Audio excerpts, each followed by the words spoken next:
என் அன்பு சகோதர சகோதரிகளே, ஆண்டவராகிய இயேசு கிறிஸ்துவின் நாமத்தில் என் அன்பின் வாழ்த்துக்கள். கர்த்தர் உங்களை ஆசீர்வதிப்பாராக. இன்றைய முத்தின் மூலமாக மறுபடியும் உங்களை சந்திப்பதில் மகிழ்ச்சி அடைகிறேன். இந்த லெந்து நாட்களில் தொடர்ந்து உபவாசம் என்ற தலைப்பில் நம்ம தியானித்து வருகிறோம். வேதத்தினுடைய 40 உபவாசங்களை நம்ம தியானிக்கிறோம். ஞாயிற்றுக்கிழமை தோறும் உபவாசத்தின் மேன்மை என்ற தலைப்பில் இந்த 6 வாரமும் நம்ம தியானித்து வருகிறோம். அருமையான கர்த்தருடைய பிள்ளைகளே, இந்த நாட்களில் விசேஷமாக தானியேல் தீர்க்கதரிசன புஸ்தகத்தின் 9ஆம் அதிகாரத்தில் தானியேலின் உபவாசம் என்ற தலைப்பில் உங்களோடு நான் கர்த்தருடைய வார்த்தையை கொடுக்க விரும்புகிறேன். இந்த தானியேல் 9ஆம் அதிகாரத்தின் 3வது வசனம், நான் உபவாசம் பண்ணி ரெட்டிலும் சாம்பலிலும் உட்கார்ந்து தேவனாகிய ஆண்டவரை ஜபத்தினாலும் விண்ணப்பங்களினாலும் தேட என் முகத்தை அவருக்கு நேராக்கி. இங்கே தானியேல் ஃபாஸ்டிங் இருக்கிறார். இந்த ஃபாஸ்டிங்கான காரணம் என்னன்னா, தீர்க்க தரிசனம் நிறைவேற தாமதமாவதினாலே அவர் எடுத்த உபவாசம். இவர் தீர்க்க தரிசனத்தை நம்பினார். என்ன தீர்க்க தரிசனம்? 2ஆம் வசனம், தானியேல் ஆகிய நான் எருசலேமின் பால்கடிப்புகள் நிறைவேறி தீர 70 வருஷம் செல்லும் என்று கர்த்தர் எரேமியா தீர்க்கதரிசியோடு சொல்லிய வருஷங்களின் தொகையை புஸ்தகங்களால் அறிந்து கொண்டேன். எரேமியா 25ஆம் அதிகாரத்தின் 11ஆம் வசனம் முதற்கொண்டு 13ஆம் வசனம் வரைக்கும், 29ஆம் அதிகாரத்தின் 10ஆம் வசனம், இந்த வசனங்களை எரேமியா தீர்க்கதரிசி எழுதின இந்த 70 வருஷம் இந்த எருசலேமின் பால்கடிப்புகள் செல்லும் என்பதை இந்த தானியேல் தீர்க்கதரிசி படிக்கிறார்.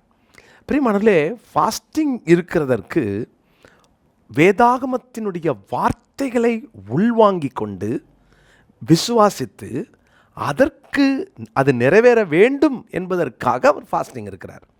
அப்போ இந்த ஃபாஸ்டிங்கினுடைய மேன்மையை கவனித்து பாருங்கள்.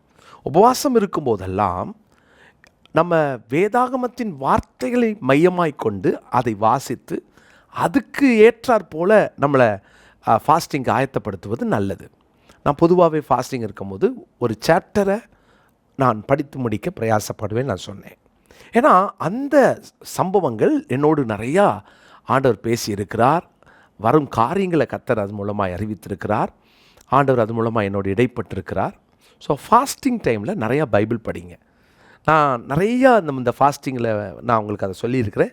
தானியேலினுடைய ஃபாஸ்டிங்கில் எரேமியாவினுடைய வார்த்தைகளை வாசித்து இவர் ஃபாஸ்டிங் இருக்கிறார். ஆண்டவர் இன்னும் இந்த 70 வருஷம் ஆச்சே, நீங்கள் எரேமியா மூலமாக சொன்னீங்களே அப்படின்றது தான் இவர் அங்கே இருக்கார். அப்போது இது நிறைவேறணுன்னா இந்த பரிசுத்தவானாகிய தீர்க்கதரிசியாகிய இந்த தானியேல், அவர் பாருங்கள், அவருடைய ஃபாஸ்டிங்கில் எப்படி அந்த ஃபாஸ்டிங் அவர் மாற்றுறார். எனக்கு என்ன ஆச்சரியன்னா, தானியேல் ஒரு பரிசுத்தவான்.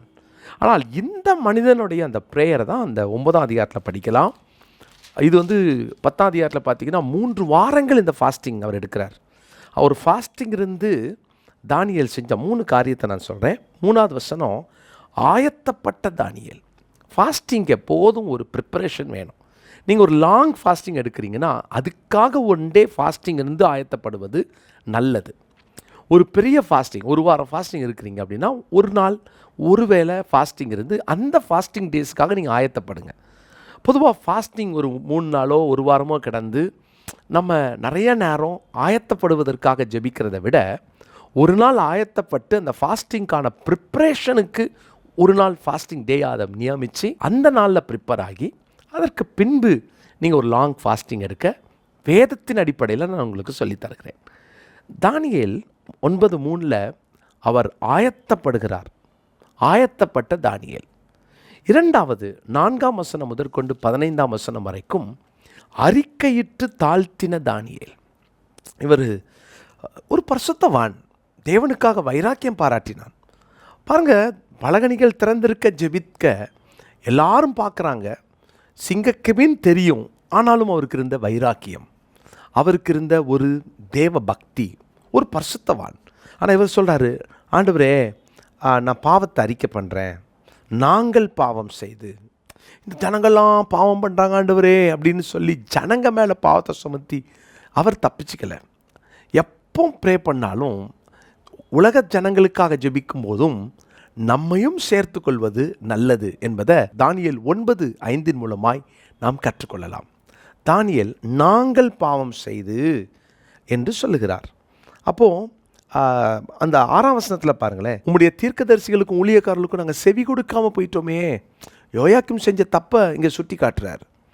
ஏன்னா எரேமியா மூலமாக சொன்னதை அவன் அங்கே எரிச்சான் இல்லையா, அதை சொல்லி காட்டுறாரு. ஆண்டவரே, உங்கள் தீர்க்கதரிசிகள் மூலமாக ஊழியக்காரங்க மூலமாக சொன்னதை நாங்கள் செவி கொடுக்காமல் போயிட்டோமே, உங்கள் நீதி உங்களுக்குரியது ஆண்டவரே.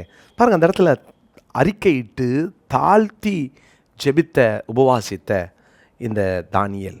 மூன்றாவதாக 16ஆம் வசனத்திலிருந்து 19வது வசனம் வரைக்கும் ஆண்டவருடைய பதிலுக்காய் காத்திருந்த இந்த தானியேல் தீர்க்கன். இந்த ஃபாஸ்டிங்கில் அவர் ஆண்டவருடைய பதிலை, ஆண்டவரே கேளுங்க, ஆண்டவரே நான் ஜெபம் பண்ணுறேன், எங்களுக்கு செவி கொடுங்க. ஸோ அவர் ஆண்டவருடைய வார்த்தைக்கு அவர் காத்திருக்கிறார்.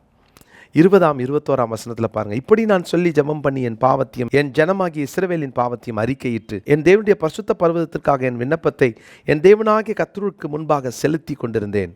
அப்படி நான் ஜெபம் பண்ணி கொண்டிருக்கும் போதே முதல் தரிசனத்திலே நான் கண்ட புருஷனாகிய காபிரியேல் வேகமாய் பறந்து வந்து அந்தி பலியின் நேரமாகிய வேளையில் என்னை தொட்டான். பதிலை பெற்றுக்கொண்டார்.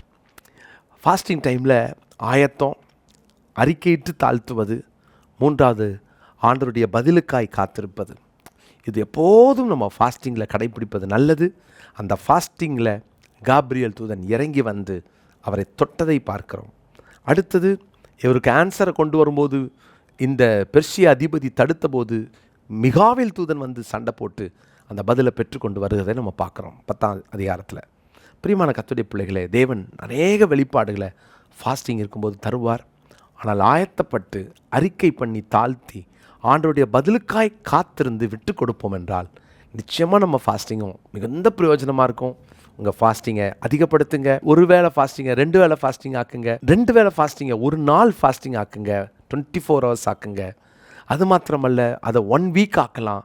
நிச்சயமாக உங்கள் ஃபாஸ்டிங்கில் மிகுந்த பலனை கர்த்தர் தருவார். இன்னைக்குரிய மனப்பாட வசனம் தானியேல் 9:19. தானியேல் 9:19. ஆண்டவரே கேளும், ஆண்டவரே மன்னியும், ஆண்டவரே கவனியும். என் தேவனே, உம்முடைய நிமித்தமாக அதை தாமதியாமல் செய்யும். உம்முடைய நகரத்துக்கும் உம்முடைய ஜனத்துக்கும் உம்முடைய நாமம் தரிக்கப்பட்டிருக்கிறதே என்றேன். தானியேல் 9:19. ஜெபமில்லாமா? நல்ல தகப்பனே, இந்த நாளுக்காக ஸ்தோத்திரிக்கிறேன். ஆண்டவரே, நாங்கள் ஃபாஸ்டிங் இருக்கும்போது ஆயத்தத்தோடும், ஆண்டவரே நாங்கள் தாழ்த்தி அறிக்கையிட்டு, ஆண்டவரே நாங்கள் உம்முடைய பதிலுக்காய் காத்திருக்கவும் எங்களை அர்ப்பணிக்கிறோம். வேதத்தின் அடிப்படையில் வேதம் கற்றுக் கொடுக்கிற பிரகாரம் எங்கள் உபவாச நாட்களில் நாங்கள் ஆண்டவரே கைக்கொள்ள கடைபிடிக்க எங்களுக்கு அனுக்கிரகம் செய்யும். தாழ்த்துகிறோம், உம்முடைய கரங்களில் ஒப்புக் கொடுக்கிறோம். தொடர்ந்து எங்களோடு பேசும். உம்முடைய பிள்ளைகள் ஆண்டவரே எடுக்கிற தீர்மானத்தில் நிற்க, ஃபாஸ்டிங்கில் இன்னும் நிலைத்திருந்து, ஆண்டவரே ஃபாஸ்டிங்கை நிறையா நேரம் ஆண்டவரே நாங்கள் எங்கள் சுயநலத்துக்காக எடுக்கிறதெல்லாம் மாற்றி நாங்கள் எப்போதும் எங்களை தாழ்த்தி உமோடு ஆண்டவரே இணைந்து உமோடு ஆண்டவரே இசைந்து இருக்கக்கூடிய அந்த ஃபாஸ்டிங்காக எங்கள் ஃபாஸ்டிங் டேஸ் மாறட்டும். தாழ்த்தி உம்முடைய கரங்களில் ஒப்புக் கொடுக்கிறோம். இயேசுவின் நாமத்தில் ஜெபிக்கிறோம் நல்ல பிதாவே, ஆமென்.